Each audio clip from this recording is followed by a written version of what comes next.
Em nossa aula de hoje, vamos tratar de uma temática que é a questão da alfabetização visual. Para podermos conversar sobre essa questão, eu vou usar uma metáfora, eu vou relacionar a questão da alfabetização visual, isto é, a alfabetização em relação ao texto não verbal, vou relacionar esta alfabetização à alfabetização em relação ao texto verbal. Na realidade, nós vamos conversar um pouquinho hoje sobre os códigos da linguagem visual. Mas antes de entrarmos nessa questão, fizemos uma enquete para perceber um pouquinho com algumas pessoas como é que elas veem essa questão.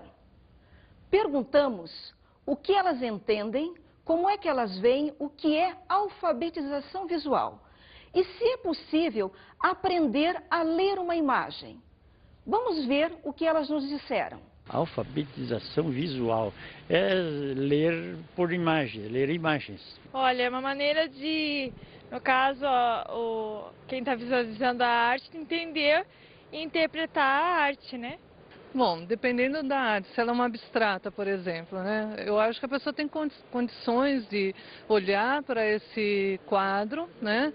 E verificar algum tipo de representação, né? Cada um vê um abstrato da forma que julgar mais interessante dentro da sua própria cultura, né? Por exemplo, uma criança, de repente até uma criança ela tem condições de visualizar um quadro, né, projetar ali uma casa, projetar ali uma igreja, depende muito das condições culturais que ela traz com ela, né? Toda pessoa que organiza uma exposição de arte tem que fazer de acordo com a leitura das obras. Então, chama-se curadoria. O curador organiza de acordo com uma mesma leitura ou próxima, então não pode fazer aquela mistura que o leigo faz. Alfabetização visual é através de cartazes, se usa muito principalmente no ensino adulto isso, que é a alfabetização através de cartazes, né? Pelo que vocês devem ter percebido nas entrevistas, muitas pessoas relacionam a alfabetização visual com a alfabetização em relação ao texto escrito. Isso nos coloca a seguinte questão. Para algumas pessoas, a alfabetização visual, muitas vezes, é um processo que entendem se dá naturalmente. No entanto, gostaria de chamar a atenção de vocês para o seguinte fato. Ao longo das nossas aulas, eu tive a preocupação de mostrar que, assim como no caso da alfabetização verbal, da alfabetização escrita, em relação ao texto escrito, são necessários uma série de conteúdos. Também no caso da alfabetização visual, é fundamental o domínio de uma série de códigos. Que códigos são esses? É aquilo que nós chamamos em artes visuais dos elementos formais ou dos elementos visuais. Quais são esses elementos? No caso da linguagem visual, os elementos principais são a forma, a linha e a textura, a cor e o volume. Esses elementos a gente pode comparar com os elementos que a gente chama da gramática, da sintaxe, que é necessário se dominar para, de fato, aprender a ler um texto. Vejamos qual é esta gramática e qual é a diferença entre uma área e outra. Vou usar um exemplo.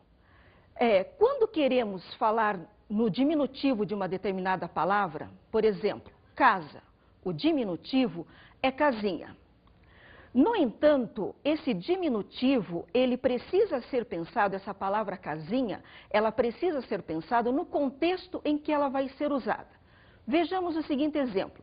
Quando eu digo assim, a casinha dos 3 porquinhos, ou a casinha do Chapeuzinho Vermelho, ou a casinha de João e Maria, eu estou usando esse diminutivo para falar numa pequena casinha.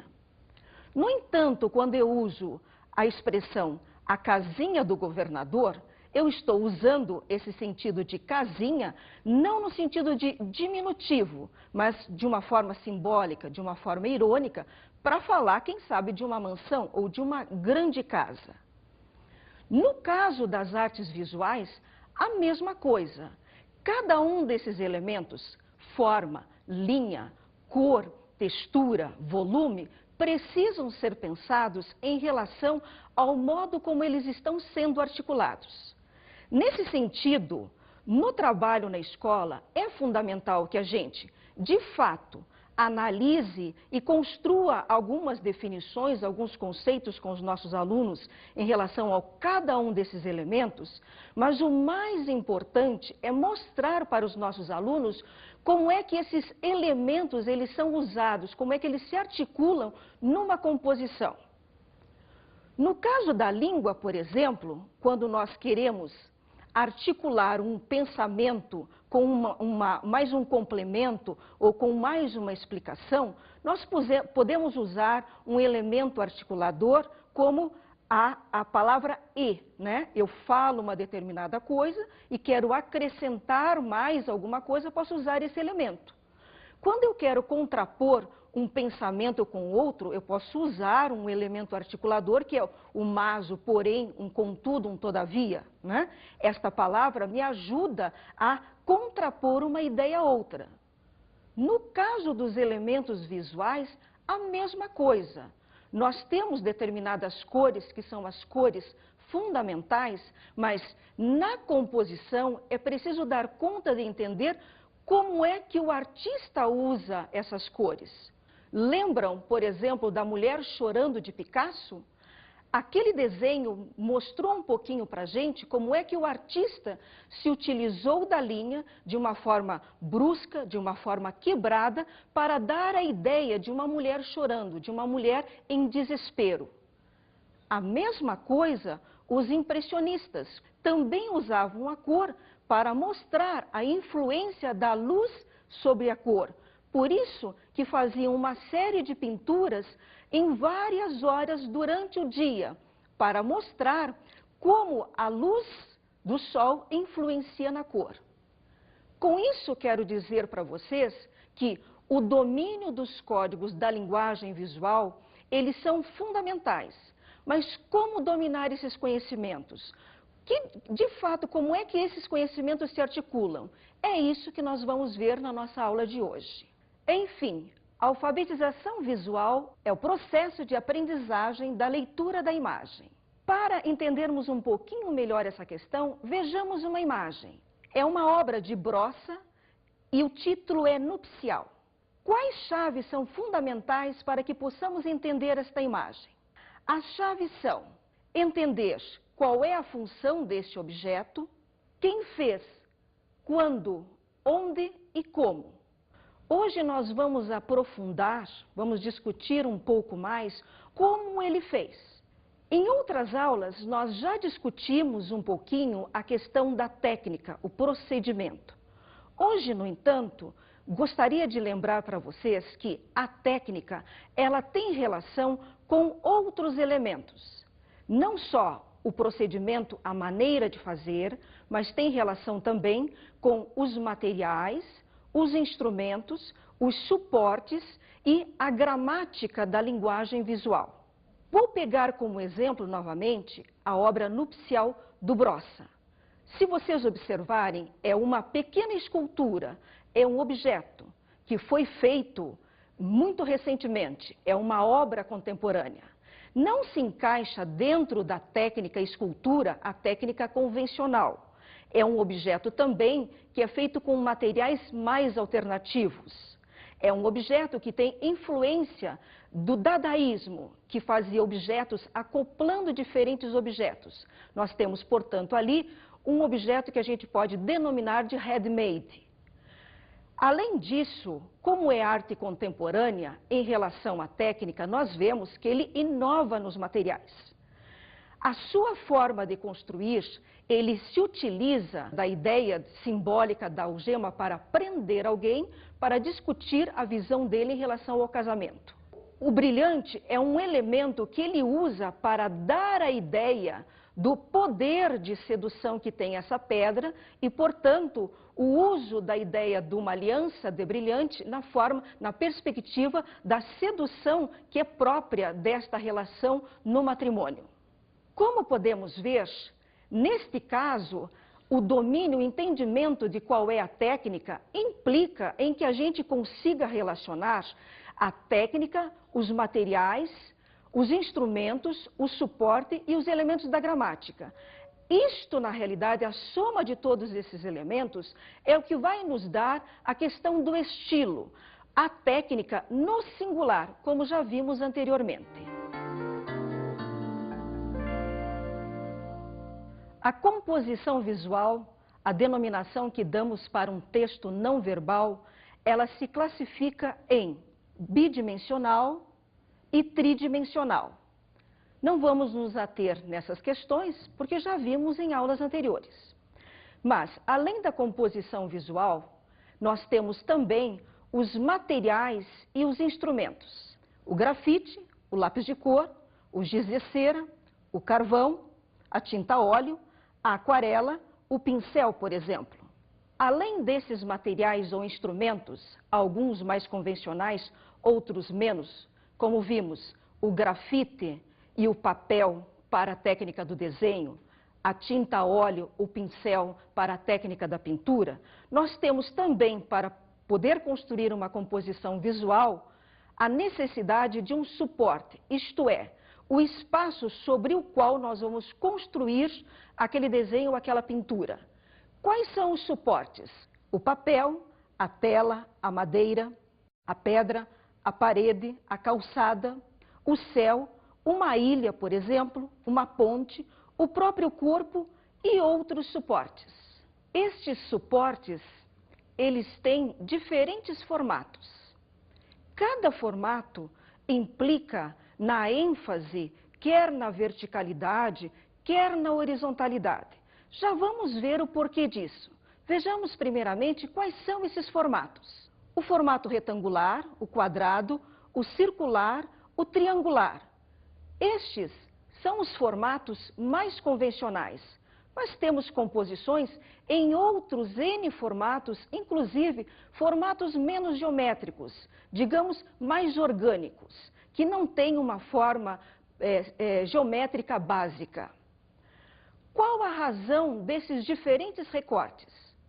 Quando um artista faz a sua composição, ele pretende passar uma determinada ideia. Este formato, ele é um recorte. Poderíamos dizer que é um recurso estratégico, como se ele estivesse usando uma moldura, um óculos social, para passar o seu ponto de vista, o modo como ele enxerga uma determinada coisa. Esse formato, além de ser um recurso estratégico, ele também é um recurso técnico. Por isso, esses diferentes formatos. Vejamos duas obras que nos permitem entender a relação entre esse tipo de recorte e a ideia do artista. A primeira obra é União Pan-Americana. É uma obra de Diego Rivera, que foi feita em 1940. É um painel de um conjunto de 10 painéis. Nessa perspectiva, podemos perceber que o artista dá ênfase à horizontalidade. De fato, ele pretendia fazer uma reflexão sobre as artes norte-americana e mexicana, mostrando um pouco o processo de construção. Por isso, ele justapôs, ele usou o recurso da justaposição de diferentes painéis para dar a ideia desta história, de como é que ela foi sendo construída. Vejamos agora um outro painel, um outro mural também de Diego Rivera. Observem que neste mural, Rivera dá ênfase à verticalidade. Nessa perspectiva, ele sobrepõe uma série de ideias, como se ele estivesse sobrepondo uma série de fatos históricos, para que, de fato, a gente tenha uma visão em profundidade da história do povo mexicano. De fato, é preciso entender a relação entre o que quer dizer, o que propõe, qual é o ponto de vista, a perspectiva do artista e qual o formato da composição, qual o recorte que ele escolhe para daí interpretar, apresentar, representar o seu ponto de vista. Vejamos esta outra obra, é uma gravura de Escher. Nesta gravura, nós vemos que ele nos dá a ideia como se ele desenrolasse um papel. Na parte de baixo, nós vemos pequenos triângulos que depois vão se transformando em pássaros. E à medida em que esses pássaros vão subindo, nós percebemos que o final da composição, ele transforma no céu e parece que os pássaros saem voando. Esta composição, o artista dá ênfase na verticalidade para mostrar a construção desta forma dos pássaros, partindo de uma forma básica, o triângulo, até chegar à figura dos pássaros mais detalhadas. Até parece que esses pássaros saem do papel, tal a forma como ele os construiu. Vimos alguns dos elementos visuais, alguns dos códigos que nos permitem a construção de uma composição visual. Agora, vamos conversar um pouquinho sobre o campo visual e as diferentes estruturas a partir das quais podemos organizar uma composição. Vejamos algumas das formas de estruturação mais conhecidas, com divisão diagonal contrastada, a composição organizada em L, organizada em círculo, em seta, organizada em S, composição organizada na perspectiva radial, em L e massa diagonal, em V ou diagonais opostas. Dessas diferentes organizações do campo visual, vamos ver dois esquemas para que de fato a gente consiga perceber como é que esses diferentes elementos são organizados dentro destes formatos que podem ser triangulares, quadrados, circulares e etc. No primeiro esquema, nós temos um campo visual organizado a partir da forma circular. E no segundo esquema, o campo visual é organizado em L. Vimos apenas dois exemplos. Não podemos perder de vista que esses são alguns esquemas que podem ser utilizados, assim como no caso da língua portuguesa, nos utilizamos de diferentes maneiras de organizar, por exemplo, um texto poético, uma carta, um texto jornalístico. No caso das artes visuais, estas são algumas das formas que podemos dar, algumas das estruturas que podemos dar para construir a composição dentro do campo visual. O campo visual também apresenta uma divisão interna. As duas formas de divisão mais comuns é em duas partes e em três partes. Vejamos um exemplo. A obra Mona Lisa, de Leonardo da Vinci. Nesta obra, observem que nós temos a divisão dela em três partes. Observando esta imagem e analisando-a como se nós estivéssemos lendo um texto, podemos perceber que, culturalmente, nós entramos num texto a partir do lado esquerdo e iniciando na parte de cima. Portanto, esta parte superior, que é o primeiro 1/3 da obra, é a parte mais leve. A segunda parte da obra, é onde nós temos o centro geométrico, é a divisão em duas partes, que é menos dinâmica, é uma parte que serve mais ou menos como se fosse um sanduíche, segurando um pouco a parte de baixo, que é a parte mais pesada. A nossa leitura, ela se constrói como se nós fizéssemos um S ao contrário, iniciando do lado esquerdo em cima e terminando do lado direito embaixo. Além desses diferentes códigos, os artistas também se utilizam de diferentes recursos para a representação das formas no campo visual. Quais são esses recursos? Os recursos da figuração, da deformação, da estilização e da abstração. Na verdade, neste caso, nós também podemos relacionar esses recursos com a questão da escrita de um texto. Da mesma forma como quando escrevemos um texto e esse texto descreve um determinado fato, também a leitura de um texto não verbal, no caso uma composição visual, quando ela é figurativa, parece mais fácil entender o que o artista quis dizer, porque fazemos uma leitura das formas, fazemos uma leitura do assunto daquele quadro. Como vimos em aulas anteriores, na verdade, o assunto ele é muito mais do que mera descrição do que vemos na imagem. O assunto está relacionado ao gênero e a quais temáticas têm sido entendidas como mais importantes ou têm sido valoradas. Como vocês devem lembrar, por exemplo, quando falei da questão da pintura histórica, das cenas históricas, mostrei para vocês o quadro de Pedro Américo, mostrando quanto este quadro foi representativo e importante no século XIX no Brasil. Uma leitura da aparência do quadro de Pedro Américo não nos permite entender as razões para a construção daqueles personagens daquela forma.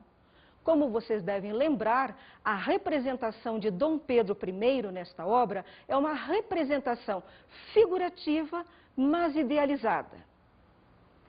Para conversarmos um pouquinho sobre o recurso da figuração, vejamos uma obra de Magritte. Isto não é uma maçã.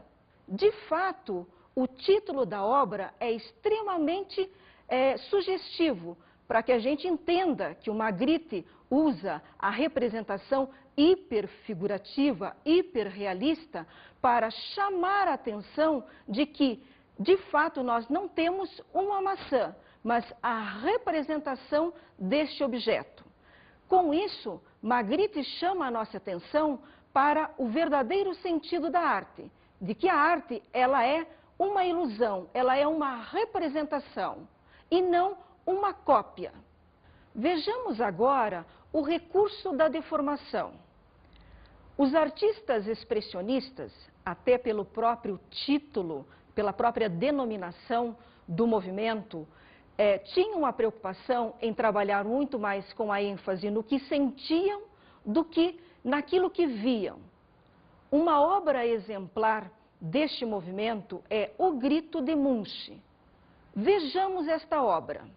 Observem como o artista se utiliza da deformação da figura, exagera na abertura da boca, exagera no movimento das nuvens e também nas cores, para, de fato, transmitir com esta imagem uma síntese da dor, do sofrimento da humanidade. Esta obra é uma das obras mais representativas, não só do expressionismo, mas também deste artista chamado Munch.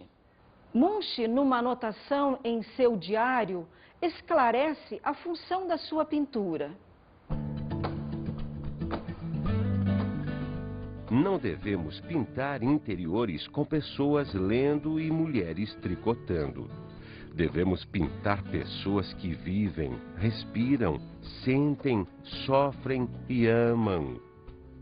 Além do recurso da figuração e da deformação na arte, nós também podemos nos utilizar de outros dois recursos, a estilização e a abstração.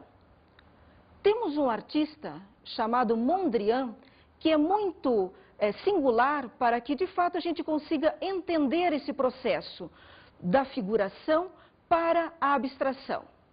Nesta primeira tela, a árvore vermelha, nós vemos a representação desta temática ainda bastante voltada para a figuração. Vejamos agora esta mesma temática, mas com um cunho bem abstrato. Nós temos aqui a composição oval. O que podemos perceber nesta representação, nesta pintura abstrata, é que o artista dá apenas uma ideia da textura da casca da árvore. Então, ele se utiliza de algumas linhas para nos dar uma ideia desta temática. Um dos elementos visuais mais importantes nas artes visuais é a forma. No entanto, ela não é apenas a configuração de objeto. Por isso, precisamos analisar a forma e a estrutura da forma. A forma pode ser construída por meio de uma linha, o que chamamos de linha de contorno. Vejamos nessa obra de Matisse como ele, por meio de recortes, ele nos dá a ideia da forma deste corpo.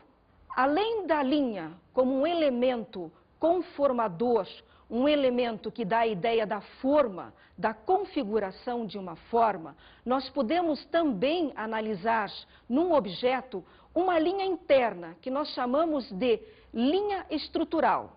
Vejamos esta outra imagem.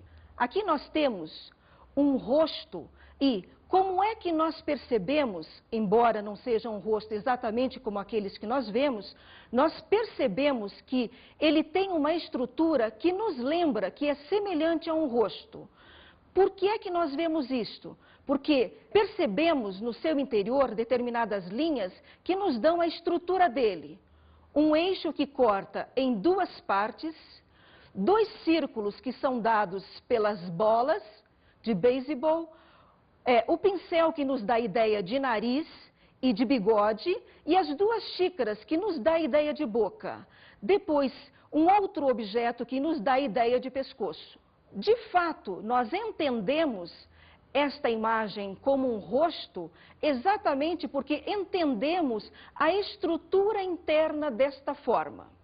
Um outro recurso que os artistas podem se utilizar para construir uma composição visual é a simetria. As duas formas são a simetria axial e a simetria radial. Vejamos alguns exemplos. A primeira obra é Busto Vermelho, de Modigliani. Observem que a obra ela tem uma simetria bastante conhecida, que é a axial, que também é denominada de simetria bilateral, isto é, uma forma que, dividida com um eixo central, nós temos dois lados semelhantes ou quase iguais. É mais ou menos a mesma ideia da simetria que nós temos em nosso corpo. Dividindo o nosso corpo com um eixo central, nós temos dois lados semelhantes ou quase iguais. Por que estou dizendo isso?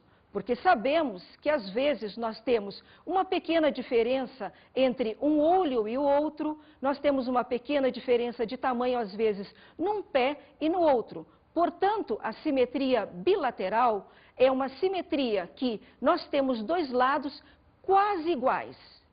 Nesta outra obra, um quadro de Noland, nós vemos que a simetria que ele utiliza é a simetria radial. Como é isto?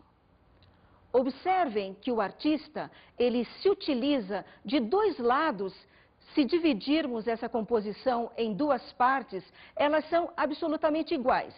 No entanto, um pouco diferente da primeira simetria, a forma como ele coloca as linhas nos dá a ideia de uma determinada direção, de um determinado movimento, como se nós tivéssemos linhas que subissem, como se nós tivéssemos setas que descessem ou que fossem para o lado esquerdo ou para o lado direito.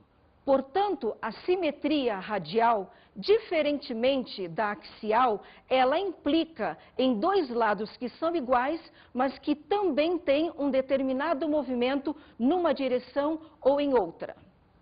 O equilíbrio e o peso visual são outros dois recursos que muitos artistas se utilizam. O equilíbrio, ele pode ser simétrico e assimétrico. Vejamos um pouquinho como é que é, de fato, na hora de compor, essa distribuição numa composição das formas para dar esta organização mais ou menos simétrica, mais ou menos equilibrada.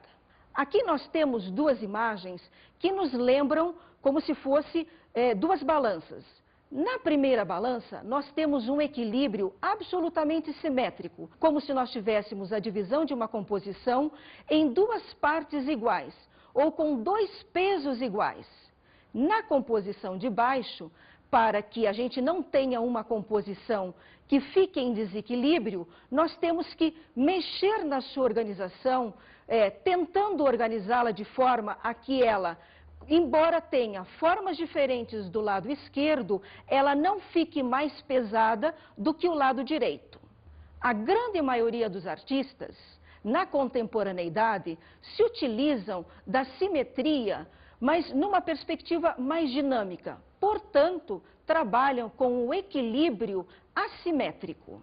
O ritmo visual também é um recurso estilístico muito utilizado por muitos artistas. Quais são esses ritmos? Como é que nós podemos classificá-los? Nós podemos ter um ritmo uniforme, variável, alternado, crescente, decrescente, concêntrico. Vejamos uma obra de Andy Warhol, onde nós podemos perceber que o artista se utiliza do ritmo visual, isto é, da repetição de um determinado objeto. Observem nesta obra uma gravura, uma serigrafia de Andy Warhol, papéis de parede com vacas, que ele se utiliza desta figura, deste animal, e repete 6 vezes. Aqui nós temos uma parte, um detalhe desta obra, mas podemos perceber que o artista, ele se utiliza da repetição deste objeto, mas ele muda a cor do fundo, exatamente para quebrar uma parte da monotonia da obra. A repetição, o ritmo visual, é um elemento muito utilizado por este artista, até em função de que, como é um artista da pop art, para poder dar um pouco a ideia da indústria cultural, um pouco a ideia da repetição e da massificação, ele tem uma série de obras nas quais ele se utiliza da repetição exatamente para tratar, para dar a ideia desta falta de singularidade na sociedade contemporânea, em especial na sociedade americana. Vamos falar da composição visual na escola? Por que pensar esse trabalho em relação às atividades que podemos desenvolver nas aulas de artes? Como vocês devem ter percebido, eu tentei construir a reflexão de hoje, analisando a composição visual como se ela fosse um texto. De fato, ela é um texto, mas é uma imagem não verbal, é um texto não verbal. Nesta perspectiva, é fundamental que o professor tenha claro como desenvolver esse trabalho com todos esses códigos, para que, de fato, o aluno compreenda a construção desse texto, para que ele perceba que, assim como temos elementos que podemos usar como forma, linha, cor, volume, textura, assim como temos, por exemplo, na língua portuguesa, adjetivos, substantivos, verbos, temos também esses elementos visuais.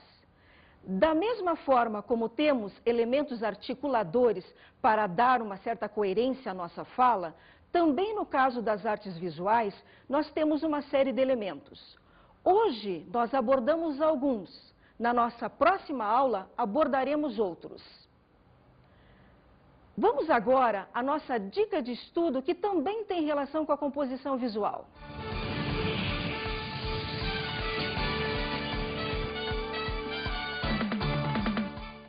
Nossa dica de estudo é um livro de Fay Gostrover. O título do livro é Universos da Arte. Esta autora faz uma reflexão bastante aprofundada sobre os diferentes recursos de composição. Ela aborda todos os elementos visuais, como vimos alguns hoje, e aprofunda quais elementos os artistas podem utilizar para, de fato, criar uma composição, desde as menos dinâmicas até as mais dinâmicas. Espero que vocês aproveitem bem a leitura.